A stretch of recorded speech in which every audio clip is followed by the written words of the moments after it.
Феофания Тинтюкова – автор многих зданий, построенных в столице Коми в середине прошлого века. Дворец пионеров, Национальная библиотека, здание школы номер 14 и многие другие строения Сыктывкара – ее рук дело. Жителям столицы хорошо знаком нынешний облик исторической части города, но много ли известно о том, как она выглядела, скажем, 80 лет назад? Феофания Александровна оставила после себя уникальные альбомы со снимками Сыктывкара первой половины 20 века.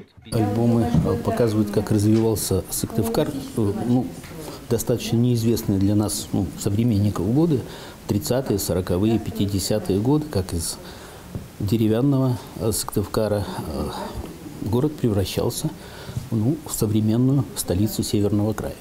На встрече представили два альбома. Один из них посвящен храмам республики. На их основании Феофания Александровна написала книгу «Из прошлого Коми края», которая посвящена церковной архитектуре. Второй альбом посвящен Сыктывкару. Сама Феофания Александровна училась зодчеству в городе на Неве. Архитектор работала в стилистике классицизма, оборачиваясь на работы петербургских мастеров. Более 11 столичных сооружений возведено по ее проектам. Сейчас часть этих зданий признана объектами культурного наследия регионального уровня.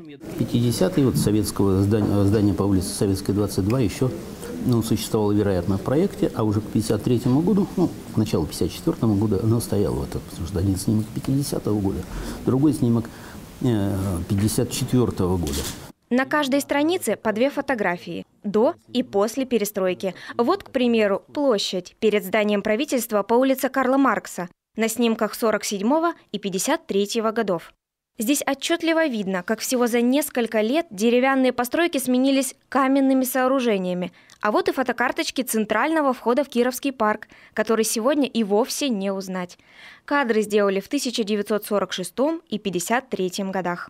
Вот это, собственно, была торговая площадь. Торговая площадь мы видим. А вот это с чего начинался наш парк.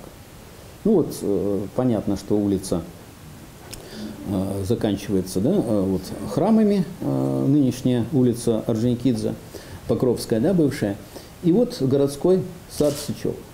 Вот так окунуться в прошлое и погулять по столице времен наших бабушек и дедушек вскоре сможет любой желающий. Сергей Павлюшин передаст альбомы в архив Национальной библиотеки. Виктория Денисова, Павел Фетисов, телеканал Юрган, Сыктывкар.